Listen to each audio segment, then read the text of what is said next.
वेळा शिसांनी जेजूशी येवन विचारलें, स्वर्गराज्यान सगळ्यांवन व्हड कोण? तेन्ना जेजून एका धाकट्या भुरग्याक कापून हाडून ताच्या फुड्यान उबो केलो आनी म्हणलें, तुमचें मन बदल्ल्या बगोर आनी तुमी नव्यान धाकटुल्या भुरग्या परी जाल्या शिवाय तुमी स्वर्गराज्यान भितर सरचेच ना म्हणून हांव तुमकां खरेंच सांगता. म्हणटच ह्या भुरग्या परी जर कोणूय ल्हान जायत तो स्वर्गराज्यान सगळ्यांकून व्हड आनी असल्या एका धाकटुल्याक कोण म्हज्या नांवान घेत जाल्यार तो म्हाका घेता. पळयात, ह्या धाकटुल्यांतल्या एकल्याची लेगून बेपरवा करूं नये. तांचे दूत स्वर्गार आसलेल्या म्हज्या बापाचे मुखामोळ थांबून आसतना पळोवन आसात म्हूण हांव तुमकां खरेंच सांगता.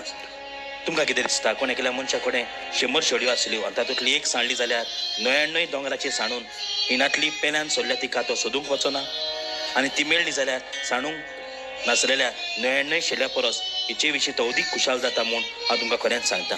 तेच परी धाकटुल्यांतल्या भितरलो एकलोय इबाडलेलो स्वर्गार आसता तुमच्या बापाक नाका. हे बाबड्यानो, देवा आनी मनशा मुखार सदांच आमी ल्हान जावंक जाय आनी तेन्ना देव आमकां वयर उबारतलो. तेच भाशेन आमी सदांच ल्हानाक बरी देख दिवंक जाय. आमच्या उतरांनी, आमच्या कन्यांनी, आमच्या चिंतनांनी आमी सदांच ल्हान भुरग्यांचें बरें चिंतूंक जाय. कित्याक एकलोय इबाडलेलो बापाक नाका, जेजूक नाका.